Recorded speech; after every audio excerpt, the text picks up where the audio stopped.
இப்போ நம்ம டைட்டிலோட 0 டே வல்னரபிலிட்டி மார்க்கெட்டுக்கு வருவோம். இதை புரிஞ்சுக்கணும்னா நம்ம டைம் ட்ராவல் பண்ணி 90ஸ்க்கு போகணும். 90ஸ்ல என்னாச்சு அப்படின்னு பார்த்தீங்கன்னா, இப்போ இருக்கிற மாதிரி அப்பையும் பக் பவுண்டி ப்ரோக்ராம் அப்படின்னு ஒன்று இருந்துச்சு. ஏதாவது ஒரு அப்ளிகேஷனோ சாஃப்ட்வேரோ புதுசாக விட்டோன்னே நீங்கள் அதை டெஸ்ட் பண்ணிட்டு அதில் ஏதாவது ப்ராப்ளம், ஏதாவது ஒரு பக் கண்டுபிடிச்சிங்க அப்படின்னா கம்பெனிக்கு ரிப்போர்ட் பண்ணலாம். ஆரம்பத்தில் இதுக்கு ரிவார்டும் அப்ரிசியேஷனும் கொடுத்துட்டு இருந்தவங்க ஒரு ஸ்டேஜில் சில பேருக்கு வார்னிங் கொடுக்க ஆரம்பிச்சிட்டாங்க.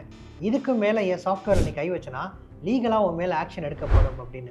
இந்த ஒரு விஷயம்தான் அந்த காலகட்டத்தில் ஒரு மிகப்பெரிய பிரளயத்தை ஏற்படுத்துச்சு. இதனால கோபம் அடைஞ்ச எத்திக்கல் ஹேக்கர்ஸா மாற ஆரம்பிச்சாங்க. இவங்க என்ன பண்ணாங்க அப்படின்னு பார்த்தீங்கன்னா, அவங்க கண்டுபிடிச்ச 0 டே வல்னரபிலிட்டியை கம்பெனிக்கு அனுப்பாம அவங்க நெட்வொர்க்குள்ள அனுப்ப ஆரம்பிச்சாங்க.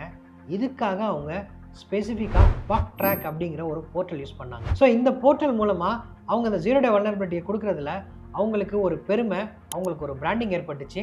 ரெண்டாவது, இது மூலமா அவங்களுக்கு காசும் கிடைச்சிச்சு.